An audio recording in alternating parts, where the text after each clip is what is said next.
నమస్తే. ప్రస్తుతం మనతో పాటు సీనియర్ జర్నలిస్ట్ దాము బాలాజీ ఉన్నారు. ఆయనతో మాట్లాడదాం. నమస్తే సార్. నమస్తే. సార్, పాస్టర్ ప్రవీణ్‌కి సంబంధించి పోస్ట్‌మార్టం ఆల్రెడీ రిలీజ్ అయ్యింది. కానీ దానికి సంబంధించి ఇది ఫేక్, అసలు ఇది పోస్ట్‌మార్టం కరెక్ట్ కాలేదు. ఖచ్చితంగా ఇది యాక్సిడెంట్ అంటున్నారు గానీ ఇది హత్యే అని చెప్పేసి ఎక్స్-ఎంపీ హర్షకుమార్ అంటున్నారు. ఈవెన్ క్రైస్తవ సమాజం కూడా దీన్ని అసలు నమ్మట్లేదు. ఎలా చూడొచ్చంటారు సార్ దీన్ని?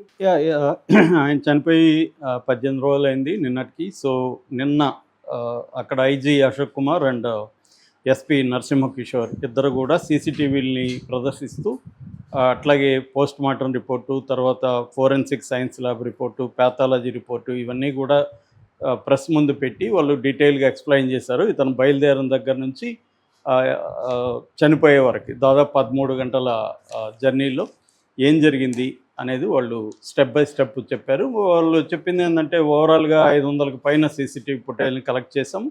ఆ ఫుటేజ్ల అథెంటిసిటీని కూడా మేము ఎఫ్ఎస్ఎల్లో ఫోరెన్సిక్ సైన్స్ ల్యాబ్లో చెక్ చేసుకున్నాము, అది కన్ఫర్మ్ చేసుకున్నాము. దాని తర్వాత ఇతను ఎక్కడెక్కడైతే మందు లిక్కర్ కొన్నాడో 3 చోట్ల మొత్తం కొన్నాడు. ఫస్ట్ వచ్చి సవేరా వైన్స్ ఎల్బీ నగరు, రెండోది కోదాడ, మూడోది ఏలూరు. ఈ 3 చోట్ల కూడా ఆయన డబ్బులు పే చేసిన యూపీఐ ఐడి కానీ టైమింగ్స్, CCTV2లో ఉండే టైమింగ్స్, దీంట్లో పే చేసే టైమింగ్స్ ఇవన్నీ చెక్ చేసుకున్నాము. అట్లాగే 3 చోట్ల ఆయనకి యాక్సిడెంట్ అయింది. చిలకల్లు టోల్గేట్ దగ్గర, కేసర టోల్గేట్ దగ్గర, తర్వాత రామవరప్పాడు దగ్గర. ఈ 3 టోల్గేట్లలో కూడా ఫుటేజీ ఉంది మా దగ్గర. అట్లాగే ఆయన యాక్సిడెంట్ జరిగినప్పుడు ఎవరైతే ఆయనకి హెల్ప్ చేయడానికి వెళ్ళారో, టోల్గేట్ కేసర దగ్గర టోల్గేట్ వాళ్ళు వెళ్ళారు, అంతకుముందు చిలకల్లు దగ్గరేమో రోడ్డు దగ్గర ఉన్న వాళ్ళు వెళ్ళారు, రామవరప్పాడు దగ్గరేమో traffic SI and tea shop Nagarjuna వెళ్ళారు. వీళ్ళందరినీ కూడా మేము మాట్లాడాం. దాదాపు 100 మంది సాక్షుల్ని మేము విచారించాం. అంటే ఈ మొత్తం దారిలో అతను ఎవరెవరు కలిశారు, ఫోన్లో ఎవరితో మాట్లాడారు, తర్వాత వాళ్ళ ఇంట్లో వాళ్ళు, ఇక్కడ ల్యాండ్ అది కొని రాజమండ్రిలో ఈయన వస్తున్నాడని తెలిసిన వాళ్ళు, ఇవన్నీ కూడా మేము కలెక్ట్ చేసాం. అట్లాగే యాక్సిడెంట్ స్పాట్ అక్కడ ఎలా జరిగింది దానికి సంబంధించి కూడా మేము మొత్తం ఫోరెన్సిక్ టీమ్ని, ఆర్టీఓ వాళ్ళని, అంటే దీంట్లో ఎక్స్పర్టైజ్ ఉన్న యాక్సిడెంట్లకు సంబంధించిన నాలెడ్జ్ ఉన్న వాళ్ళని అందరినీ తీసుకెళ్ళి మేము పరిశీలించాము. సో ఫస్ట్ ఏంటంటే అనుమానాస్పద మృతిగా నమోదు చేసుకున్నాం. దాని తర్వాత ఇవన్నీ ఆధారాలు వచ్చాయి. వచ్చిన తర్వాత అది ఖచ్చితంగా యాక్సిడెంట్ అని పోస్ట్మార్టం రిపోర్ట్ కూడా, గాయాలన్నీ కూడా ప్రీమార్టం గాయాలు అంటారు వాటిని. అంటే చనిపోక ముందు జరిగిన గాయాలు తప్ప చనిపోయినాక అయిన గాయాలు కాదు. అట్లేమన్నా ఎవరైనా చంపి అక్కడ వేసి గాయాలు జరిగినట్టుగా చూపిస్తే మాత్రం అది తప్పు. అది చనిపోక ముందు జరిగిన గాయాలే, అవి కూడా గోకుడు గాయాలు అట్లాంటివి. ఇదేంటంటే అది అర్ధచంద్రాకారంగా ఉంది ఆ గుంత. దాంట్లో ముందు ఇతను పడి ఒక బలమైన ఆబ్జెక్ట్కి తాకి అతను పడిపోయాడు. బండి ఎగిరి గాల్లోకి ఎగిరి అతని మీద పడింది. సో దానివల్ల అతను చనిపోయాడు అనేది ప్రధానంగా వాళ్ళు తేల్చింది. అట్లాగే ఇతని ఇథైల్ ఆల్కహాల్ ఇది కూడా రెసిడ్యూస్ కూడా అతని బాడీలో పోస్ట్మార్టంలో తెలిసింది. సో ఇతను తాగున్నాడు. అట్లాగే 3 సార్లు మందు కొనుక్కున్నాడు, 3 సార్లు తాగాడు, 3 సార్లు యాక్సిడెంట్ అయింది. ఆ తర్వాత ఇతనికి మన రెండోసారి కేసర్ దగ్గర జరిగిన యాక్సిడెంట్లోనే ఆ హెడ్ లైట్ కూడా పోయింది, జారిపోయింది. అక్కడ నుంచి బ్లింకింగ్ లైటు వేసుకొని అతను దాంట్లోనే వెళ్ళాడు. ఇతను యావరేజ్లో 72 కిలోమీటర్ స్పీడ్ ఉన్నట్టు తెలుస్తుంది. అప్పుడు కూడా యాక్సిడెంట్ అయినప్పుడు కూడా 72 కిలోమీటర్స్ దీంట్లో స్పీడ్లో అది ఆగిపోయింది బండి. సో ఆ టైంలో ఇతనికి సరిగా లైట్ లేకపోవడం, వేరే వెహికల్ లైట్ వెలుగులో ఇతను పోతుండడం, వేగంగా పోతుండడం, అక్కడ పర్టికులర్ స్పాట్లో ఎక్కడైతే చనిపోయాడో అక్కడ కంకర ఉంది, ఆ కంకర దగ్గర స్కిడ్ అయ్యి అతను పడడం అనేది జరిగింది. అంటే బేసిక్గా ఈ అతను యాక్సిడెంట్కి గురవుతూనే వచ్చాడు ఆల్రెడీ 3 సార్లు. ముఖ్యంగా చిలకల్లు దగ్గర అయితే అక్కడే పెద్ద ప్రమాదం జరిగి ఉండాల్సింది. ఆర్టీసీ బస్సు డ్రైవరు చాలా చాకచక్యంగా రైట్కి తిప్పడం వల్ల ఇదైంది. ఇవన్నీ చేసి చూపించాడు. అట్లాగే మధ్యలో పెట్రోల్ పోసుకున్నప్పుడు కూడా గుంటుపల్లి దగ్గర గొల్లపూడి దగ్గర పెట్రోల్ పోసుకున్నప్పుడు కూడా ఆ విజువల్స్, అట్లాగే అక్కడ సునీల్ అనే ఆ పెట్రోల్ పోసిన అబ్బాయితో మాట్లాడారు. అతను కూడా అప్పటికే కొంత ఊగుతున్నట్టున్నాడు. అతను హ్యాండిల్ అనుకొని పెట్రోల్ దీన్ని కూడా పట్టుకున్నాడు. ఇవన్నీ కూడా విజువల్స్ ఉన్నాయి, వాళ్ళు కూడా చెప్పారు. ఇవన్నీ మేము కొరిలేట్ చేసుకున్నాం, వాళ్ళ వైఫ్తో మాట్లాడాం, బంధువులతో మాట్లాడాం. ఇవన్నీ చేసిన తర్వాత ఇది క్లియర్గా యాక్సిడెంటల్ డెత్ తప్ప ఇది హత్య కాదు, లేకపోతే ఏదో వెహికల్ గుద్దింది కూడా కాదు. గుద్దుంటే దానికి పెయింట్ అవన్నీ అంటూ ఉండాలి. అవన్నీ కూడా ఆ రెడ్ కార్ అన్నారు, ఆ రెడ్ కార్ని కూడా మేము మాట్లాడాము వాళ్ళతో కూడా. సో ఇది బేసిక్గా వాళ్ళు తేల్చిందైతే క్లియర్గా ఇది యాక్సిడెంటే అనేది చెప్పారు.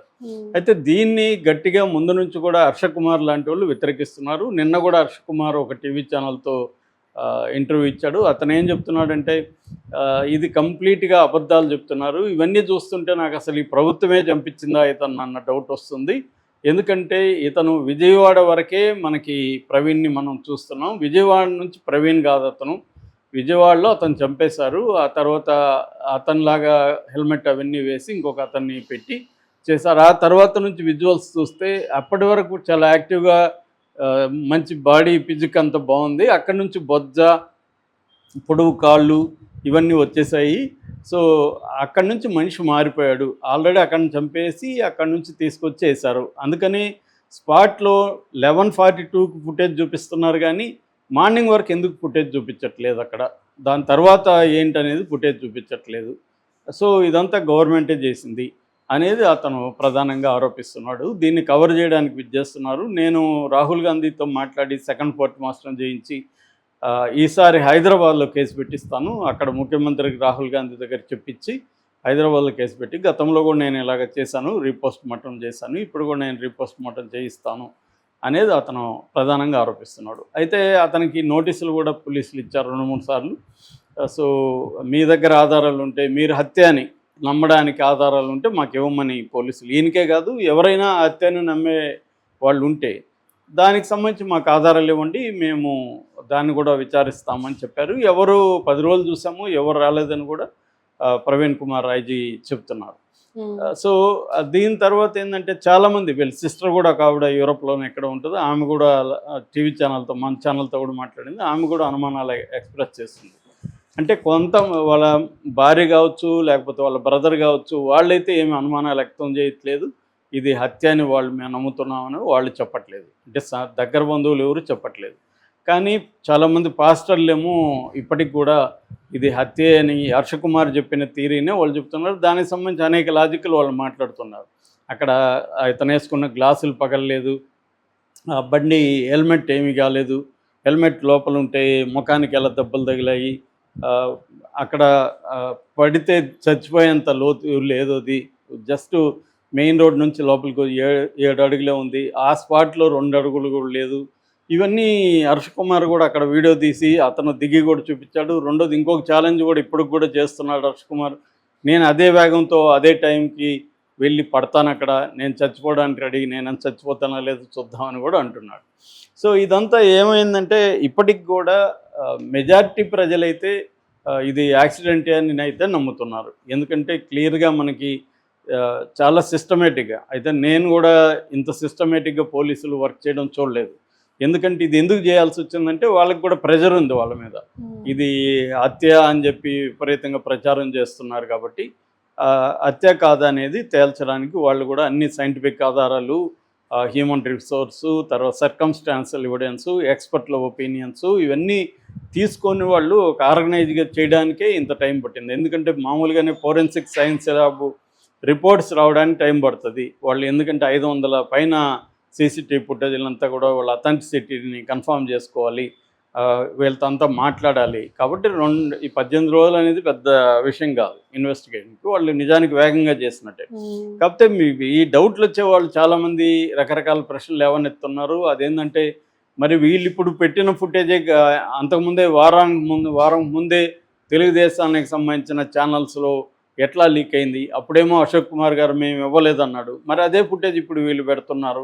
అంటే వాళ్ళకి ముందుగా వీళ్ళు యాక్సిడెంట్ అని జనాన్ని నమ్మించి ఛానళ్ళ ద్వారా తర్వాత అఫీషియల్గా అనౌన్స్ చేశారు, వీళ్ళు ముందే ఫిక్స్ అయ్యారు. ఇదంతా ఒక ప్లాన్ ప్రకారం జరిగింది. ఎందుకు ఇంత ఆతురత చూపిస్తున్నారు దీన్ని యాక్సిడెంట్గా ప్రూవ్ చేయడానికి? బిగినింగ్ నుంచి అసలు హత్య అనే కోణంలో వీళ్ళు ఎందుకు విచారించట్లేదు అనేది వీళ్ళు ప్రశ్నిస్తున్నారు. ప్రవీణ్ కుమార్ క్లియర్గా చెప్తున్నాడు, మేము హత్య అనే కోణంలో కూడా విచారించాము, కానీ మాకు ఎక్కడ హత్య అనే కోణం కనిపించలేదు. వాళ్ళ భార్య కానీ వాళ్ళ బ్రదర్ వాళ్ళు కానీ ఎవరి మీద కూడా అనుమానాలు కూడా ఎక్స్ప్రెస్ చేయలేదు. ఎవరి మీద అనుమానాలు ఎక్స్ప్రెస్ చేస్తే మేము విచారిస్తాము, అది కూడా జరగలేదు అనేది చెప్తున్నారు. ఇదేంటంటే ఒక్కోసారి ఏమవుతుందంటే నిజం మన కళ్ళ ముందు చూస్తూ ఉన్నా కూడా మనకి నమ్మాలనిపించదు. మనకు అబద్ధం నమ్మడంలో ఉండే ఒక మజా కావచ్చు, లేకపోతే దాంట్లో ఉండే ఒక ఇది కావచ్చు. ఒకసారి మనకి అబద్ధం నమ్ముదామని డిసైడ్ అయిపోయాక నిజమని చెప్పి నీకు ఎన్ని చెప్పినా ఇది అబద్ధంగానే అనిపిస్తుంటుంది, దాంట్లో లోపాలు కనిపిస్తుంటాయి. అట్లాంటప్పుడు నేను చాలాసార్లు చెప్పాను కూడా. అట్లాంటప్పుడు మీరు ఒక ఫ్యాక్ట్ ఫైండింగ్ కమిటీకి ఏర్పడి హర్ష కుమార్ కానీ మీరంతా అసలు వీళ్ళు ఒక ఎంక్వైరీ చేయాలి, ఇన్వెస్టిగేషన్ చేయాలి. చేసి వీళ్ళ దగ్గర ఆధారాలు ఉంటే అప్పుడు పోలీసులకి ఇవ్వచ్చు, వాళ్ళు ఒకవేళ తీసుకుపోతే జనం ముందు పెట్టచ్చు. అవేవి చేయకుండా ఇంట్లో కూర్చొని ఏవో థీరీలు చెప్పి లాజికల్ చెప్తే మన లాజిక్ ప్రకారం యాక్సిడెంట్లు జరగవు. యాక్సిడెంటే ఇలాజికల్. ఎందుకంటే మనం ఇట్లా పడితే ఇట్లా జరగాలి కదా, అట్లా అది పడినప్పుడు ఎలా పడుతుంది అనేక అంశాల కలయికలో యాక్సిడెంట్ జరుగుతుంది. సో ఇలా పడి ఉండాలి కదా. నేను మా ఫ్రెండ్ ఆ మధ్య వెళ్తున్నాం, ఒక ఆటో 8:30 నైట్ ఆటో గుద్దింది. మా ఫ్రెండ్ పడిపోయాడు, స్పృహ పోయింది, నాకు దెబ్బ కూడా తగలలేదు. మరి దాన్ని ఎలా చెప్పాలి? సో కాబట్టి యాక్సిడెంట్లు అంటేనే మనం లాజికల్ ప్రకారం ఆడ జరగవు.